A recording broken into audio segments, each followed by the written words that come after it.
Tapi kalau fadilahnya doa bersama, boleh jadi mulut saya yang keluar berdoa ini tidak diijabah karena bla bla bla bla, tapi mulut lisan dari bapak ibu yang amin amin amin amin ini, maksud iya sih sekian orang nggak ada yang ikhlas mengaminkan doa. La ilaha illallah wahdahu la syarika lahul mulku wa lahul hamdu yuhyi wa yumiitu wa ala kulli syai'in qadir. Hasbunallahu wa ni'mal wakil, ni'mal maula wa ni'mal nasir, wa la hawla wa la quwwata illa billahil aliyyil azim. Sampaikan permohonan maaf dari Bapak Kiai Haji Ahmad Sodik, yang mana minggu lalu beliau menyatakan insya Allah bisa hadir. Dan tadi malam saya mengingatkannya, dan malam sekali beliau membalas WA itu dengan mengatakan, mohon maaf saya masih sakit dan mohon didoakan supaya segera sehat sembuh. Saya tanya lagi, Pak Yai sakitnya di rumah sakit apa di rumah? Nanti tidak dibalas. Dan intinya beliau tidak bisa hadir karena masih sakit atau belum sembuh.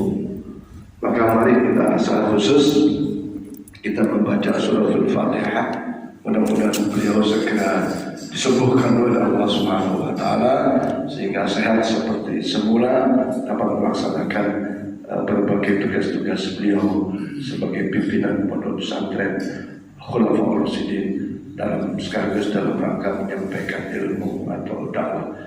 Binadatu al-qabul bijaya Sayyidina Rasul liridho illah wa syafa'at Rasulullah wa likulli hajat li'afiyah Pak Kiai Haji Muhammad Ahmad Sodik. Al-Fatihah. A'udzu billahi minasyaitonir rajim. Bismillahirrahmanirrahim.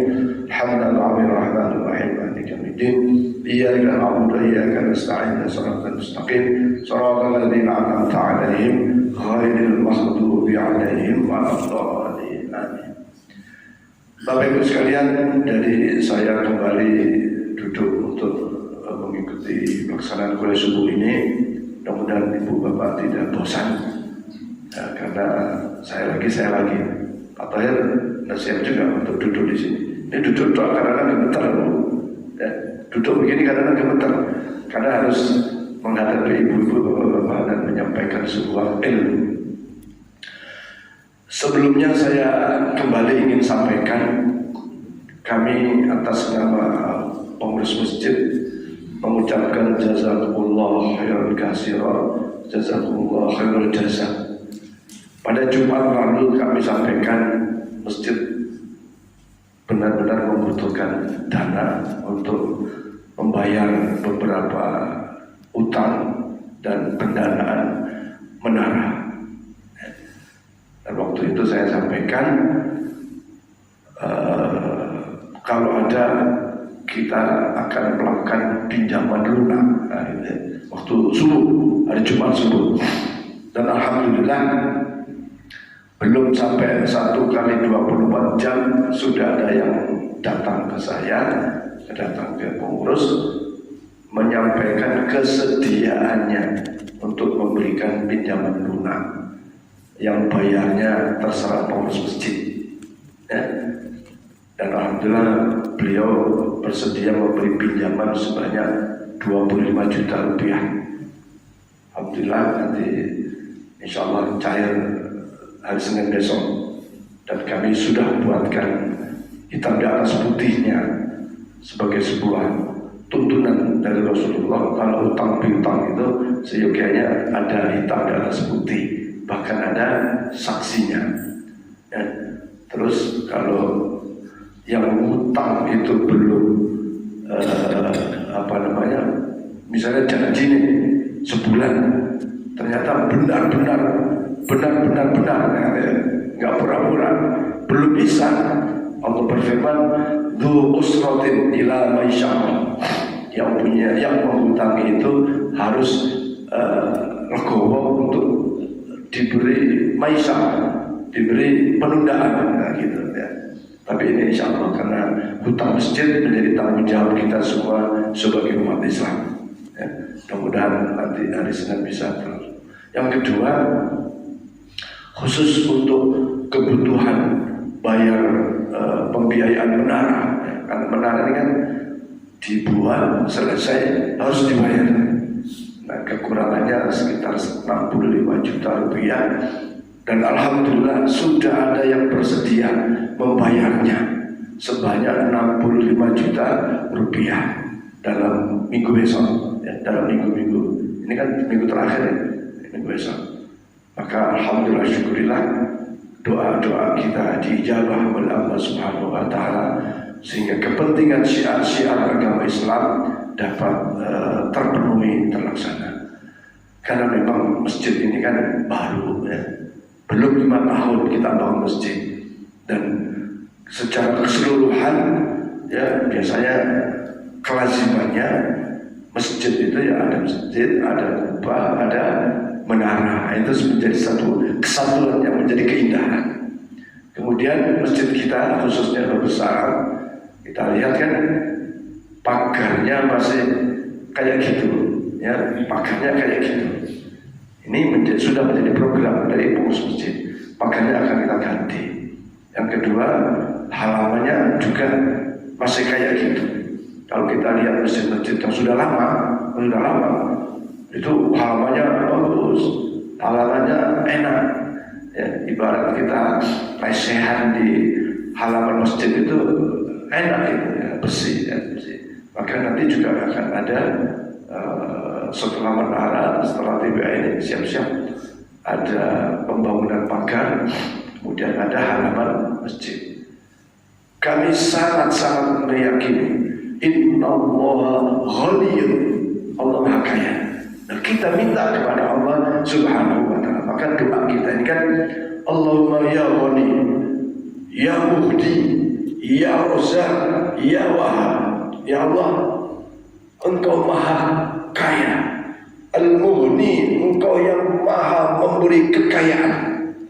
Ya Razzaq, Engkau yang Maha mengaruniai, Maha memberi rezeki. Ya, rezeki duit, rezeki sehat, rezeki kemudahan, rezeki kelancaran, rezeki macam-macam. Ya Wahhab, juga Engkau yang Maha pemberi. Maka ya qadhiya hajat, Engkau pula yang memenuhi hajat-hajat kami, hajat-hajat kita. Ikfi hajatana ya Allah, kabulkan hajat-hajat kami. Kami kan selalu mendoakan. Hajat siapa? Ikfi hajatana fi hadzal jam'ah babus salam. Ya Allah, tunaikan, kabulkan hajat-hajat seluruh jamaah Masjid Babus Salam, kullu, semuanya. Semuanya ini kita doa. Dan doa ini kan dibaca setelah sholat. Setelah sholat, apalagi sholatnya sholat subuh, apalagi subuhnya hari Jumat. Maka yakinlah hajat-hajat ibu semua, bapak ibu semua, hajat kita semua, insya Allah pada saatnya akan dikabul oleh Allah Subhanahu wa taala. Termasuk hajatana ya Allah, hajat kami semua, bangun menara, bangun TPA, madrasah diniyah, dan seterusnya dan seterusnya.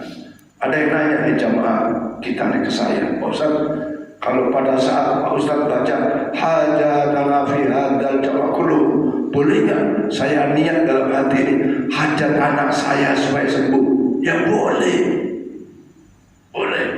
Hajat anak saya supaya dapat jodoh, boleh. Karena itu namanya batinnya, hatinya nyambung kepada doanya imam. Maka imam itu kan pemimpin sholat, akan lebih afdol kalau sekaligus memimpin wiridnya dan doanya. Afdolnya ya, doa sendiri-sendiri boleh, boleh. Wirid sendiri-sendiri boleh.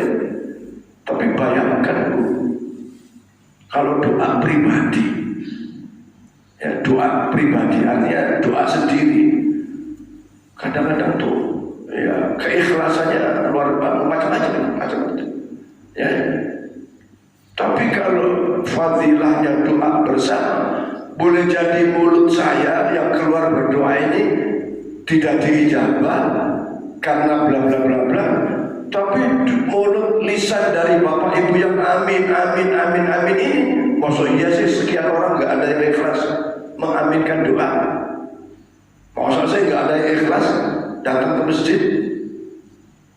Disitulah fadilahnya aminnya berjamaah, gitu ya. Termasuk sholatnya. Kalau sholat imamnya katakanlah tidak khusyuk, boleh jadi sholat para jamaahnya yang khusyuk. Jamaahnya dalam 30 yang khusyuk cuma satu. Yang khusyuk satu itu adalah semuanya menyebabkan diijabah oleh Allah Subhanahu wa ta'ala. Maka alhamdulillah kebutuhan jangka pendek telah diijabah oleh Allah Subhanahu wa ta'ala dengan kebutuhan dana-dana yang saya sebutkan tadi. Di samping saya lihat dari Pak Sobari mengalir, ada amplop dari si ibu, dari bapak, dari bapak-bapak, dari cabai terus kepada. Kami yakin Allah Ghaniyyun, Allah Maha Kaya. Allah Maha Kaya, dan ini kepentingan syiar-syiar agama Allah.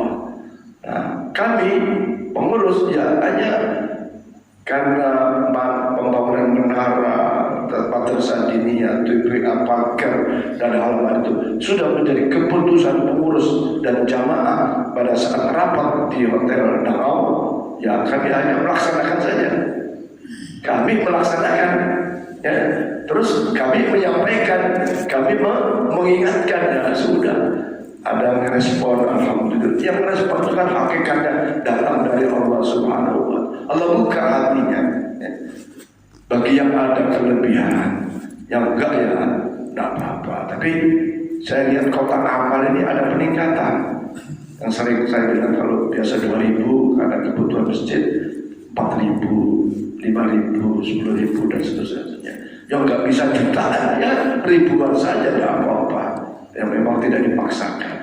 Nah itu berita gembira yang kami kembali sampaikan. Kemarin kami sampaikan, saat ini kami sampaikan lagi. Hadirin sekalian, jadi Pak Kiai nggak bisa hadir dan karena Bapak Ibu sudah punya niat untuk ikut kuliah subuh, ya kami isi sampai nanti waktu suruh.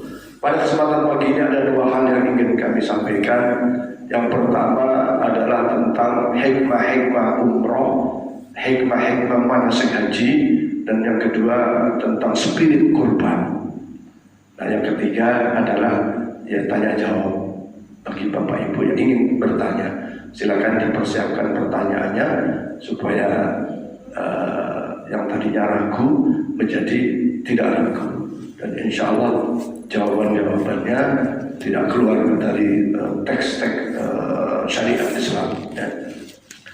Bapak Ibu sekalian, alhamdulillah kita umat Islam ya, di Indonesia khususnya dan ada jamaah kita yang berangkat tahun ini sudah bisa diizinkan oleh Allah menunaikan ibadah haji dan umroh. Kalau umroh sudah duluan ya, sudah duluan.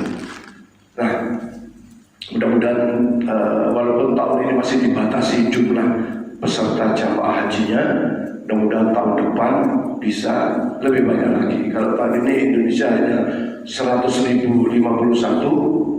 tahun depan mudah-mudahan bisa 200.000 lebih. Sehingga Pak Tohir yang rencana tahun depan atau Pak Dwi kalau nggak salah itu di komplek kita, mungkin juga saudara keluarga ibu bapak, mudah-mudahan tahun depan bisa lebih bisa berangkat lebih banyak lagi jamaah dari Indonesia. Nah yang kurang dari beberapa jamaah haji kita Indonesia adalah ilmunya dalam beribadah haji. Yang kurang ilmunya dalam melaksanakan umroh. Sudahlah ilmunya kurang, tak mau bertanya. Sudahlah ilmu syariatnya kurang, tidak memahami hikmahnya. Maka dampaknya ya boleh jadi hajinya tidak mabrur. Secara zahir ya begitu memang berangkat ya, dan akhirnya kembali. Tapi banyak di antara saudara-saudara kita itu ya kembali umroh ya begitu lagi, kembali haji begitu lagi. Maka saya menyarankan pelajari manasik haji dengan sungguh-sungguh, dengan benar, dengan khidmat, dengan hikmah. Kenapa? Kan tidak tiap hari kita pergi ke sana, tidak tiap minggu, tidak tiap bulan, bahkan tidak tiap tahun. Bayangkan saat ini Indonesia, jamaah haji Indonesia itu ada yang menunggu 97 tahun. Ya, Pak Rani berapa tahun nunggunya? Selama 97 tahun. Keburu innalillah wa inna ilaihi. Sayang kalau sudah menunggu lama kemudian berangkat hanya sekadar berangkat, tidak mencapai kemakmuran di dalam umrohnya, di dalam hajinya. Bapak Ibu sekalian, seperti yang Bapak Ibu pernah lakukan, bahwa setiap orang haji harus menggunakan pakaian ihram. Dalam menggunakan pakaian ihram itu ada tempat dan waktu yang harus dilakukan. Namanya miqat zamani maupun miqat makani. Miqat itu tempat dimulainya berikhram, dimulainya berpakaian ihram sambil niat. Kalau Bapak Ibu berangkat umroh, ya, kemudian pesawatnya dari Indonesia langsung ke Jeddah, maka berikhramnya boleh di Jeddah, di Bandara King Abdul Aziz itu boleh. Ya, sebagian kecil berpendapat yang sudah ikhramnya di pesawat, ya kan, karena di pesawat itu melewati batas namanya Julamlam, ya. Tapi sebagian besar ulama termasuk fatwa Majelis Ulama Indonesia untuk menghindari bahaya, maka sudah ikhram saja, memulai ikhramnya itu di King Abdul Aziz Jeddah, di bandara. Bahkan ada yang saya lihat itu ikhramnya sudah di Indonesia. Bayangkan Bu, ikhramnya sudah di Indonesia sebelum dia masuk pesawat. Padahal kalau dia sudah ikhram itu, Masya Allah, ada larangan-larangan itu. Gak boleh pakai wangi-wangian. Bayangkan tuh, orang mau umroh, orang pergi haji itu kan ribet. Di Indonesia itu paling ribet, apalagi di kampung saya, ribet sekali. Sudah tamu berdatangan, berangkat misalnya, berangkat besok, tamu itu sore sudah datang tuh 1, 2, 3 berbondong-bondong untuk mengucapkan selamat jalan ini. Belum lagi yang syukuran ini, gak sempat mandi. Nah kalau gak sempat mandi, badan kita ini kan suka bau keringat ini dan itu. Tahu-tahu dia pakai ihram sebelum berangkat ke bandara. Terus pakai wangi-wangian, motong kuku, nyambut ubat, tidak boleh semua gitu. Dilarang, bahaya sekali. Udah gitu naik pesawat, pakai ihram, kakek-kakek, kalau ibu-ibu kan masih boleh ya. Kakek-kakek yang sudah tua pakai ihram di pesawat, nggak pernah di pesawat, terus kencing. Gimana tuh? Bahaya, mador. Ya. Bisa, bapak-bapak kan tidak pakai celana lagi tuh. Nah kalau berjalan dari tempat duduk ke Thailand di pesawat, kan perjalanan 9 jam tuh, ya kan? Kebelet netes, akhirnya kain ihramnya najis, ribet. Maka ulama memberi fatwa, sudah kalau dari Indonesia, mikotnya, batas memulainya berikhram itu di King Abdul Aziz di bandara. Boleh. Ya. Kalau misalnya dari Indonesia ke Madinah, nanti mikotnya itu di Bir Ali.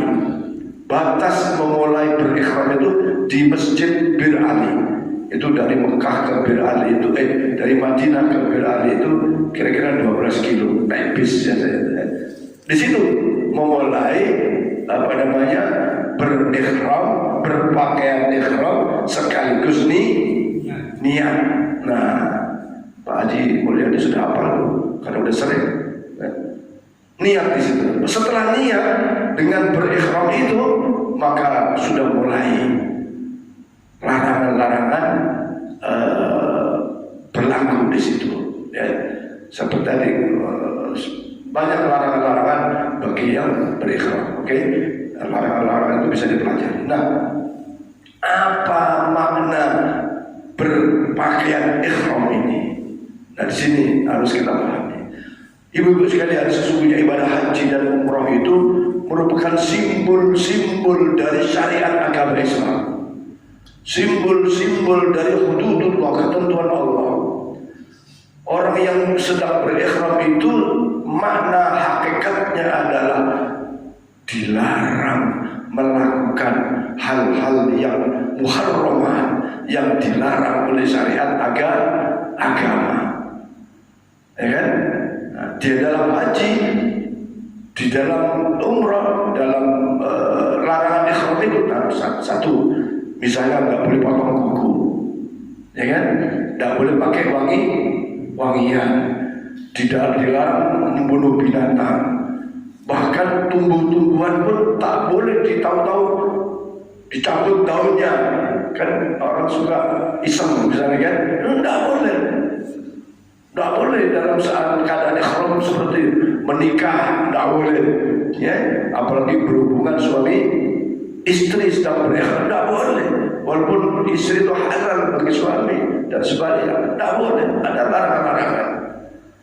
Kalau dalam kehidupan sehari-hari ini, saya khususnya dari kita semua mampu menjaga hal-hal yang muharramat, yang dilarang dalam syariat, luar biasa Bu, indahnya, baiknya kita nih akan terhindar dari segala dosa-dosa kemaksiatan. Yang kan dilarang, minum, memabukkan dilarang, bahkan ya seperti itu yang dilarang kita udah tahu, yang dilarang pasti sudah tahu kita ini, ya kan?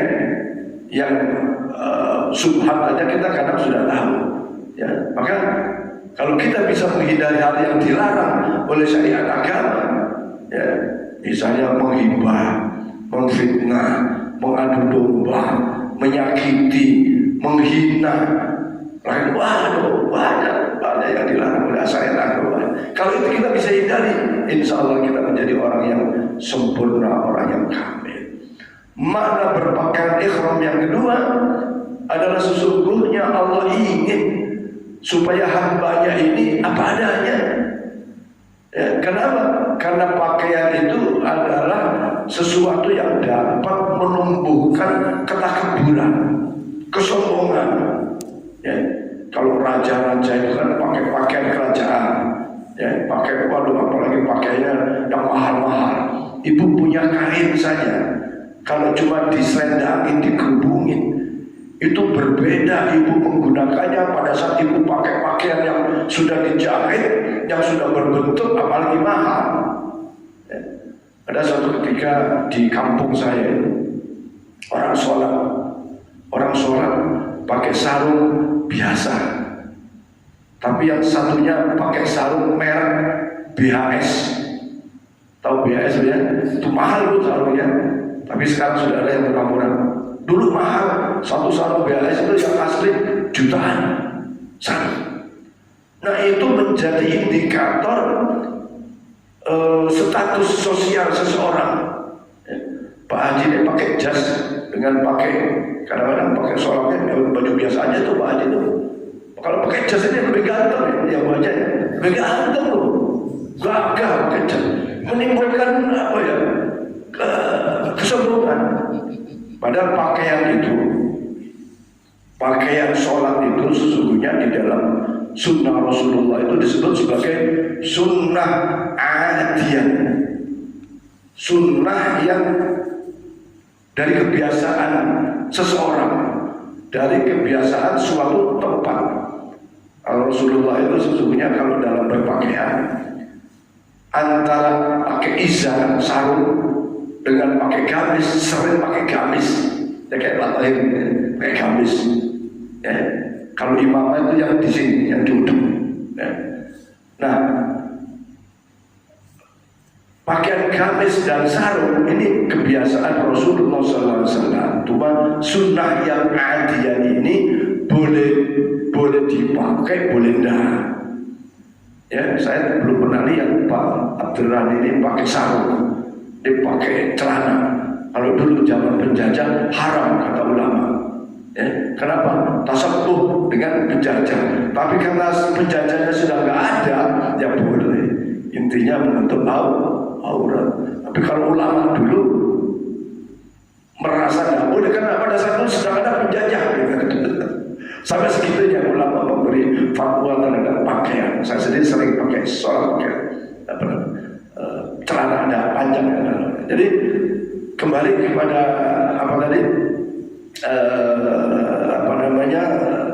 Hal-hal pakaian tadi. Kenapa mesti pakaian tak berjahit? Supaya manusia menghadap Allah Subhanahu wa Ta'ala tidak ada kesombongan, tidak ada ketakabburan. Ingat, fabi'sa maswal mutakabbirin. Kebanyakan hamba-hamba Allah masuk neraka itu karena kesombongannya, karena kesombongannya. Jadi karena kalau pakai jas itu bisa mentendek-mentendek, ya, bisa gagah. Nah kalau kegagahannya diiringi dengan rasa takabur, bisa jadi menjadi dosa, menghindari hal-hal yang diharamkan oleh syariat agama. Jadi begitu makna ikhram itu begitu, untuk supaya manusia menghadap Allah apa adanya, tidak timbul ketakabburan, tidak timbul kesombongan, ya, sehingga siapapun dia, pejabat, rakyat, punya duit banyak, nggak punya duit banyak, kalau sedang berumrah, sedang berhaji, harus menggunakan kain kebesarannya, meninggalkan status jabatannya semua, hanya berpakaian ihram yang serba putih. Hitam boleh enggak? Ya boleh aja. Tapi afdalnya putih. Kenapa? Rasulullah dari beberapa warna pakaian itu Rasulullah suka warna putih. Ini adian, sunnah adian. Kalau saya punya baju macam-macam boleh. Ibu-ibu aja udah beda tuh. 5 orang udah beda-beda. Ada yang mirip-mirip hitam, boleh. Ada yang putih boleh. Jangan nanti harus putih, enggak juga. Bahkan kain kafan tuh boleh nggak warna merah? Ya kalau nggak ada putih boleh aja. Intinya dibungkus, gitu. Ya. Maka sekarang nih Indonesia mukenanya sudah luar biasa, warna-warni, bunga-bunga, macam-macam. Boleh dulu. Mungkin mana yang suka belajar sama Bu Mama Chandra dulu ada nggak mukena yang warna-warni? Nyaris tidak ada. Semua serba putih. Sekarang inovasi, sekarang teknologi boleh. Karena apa? Rasulullah bersabda, sesungguhnya persoalan dunia, antum a'lamu bi umuri dunyakum. Persoalan kebutuhan dunia Anda lebih tahu. Maka hanya dulu Rasulullah kasih isyarat. Apa isyarat diantaranya? Berlatihlah berkuda. Itu isyarat. Apa? Kuda sebuah tunggangan yang bisa berjalan cepat. Kuda zaman dulu. Nah sekarang ibu mau ke Jakarta naik kuda, kapan nyampenya? Maka apa yang cepat? Pesawat. Ibu ke Mekah mau naik kuda, ya nggak nyampe. Padahal Rasulullah ngajarinya itu berlatihlah, berkendaralah dengan kuda. Ya sekarang teknologi pakai pesawat.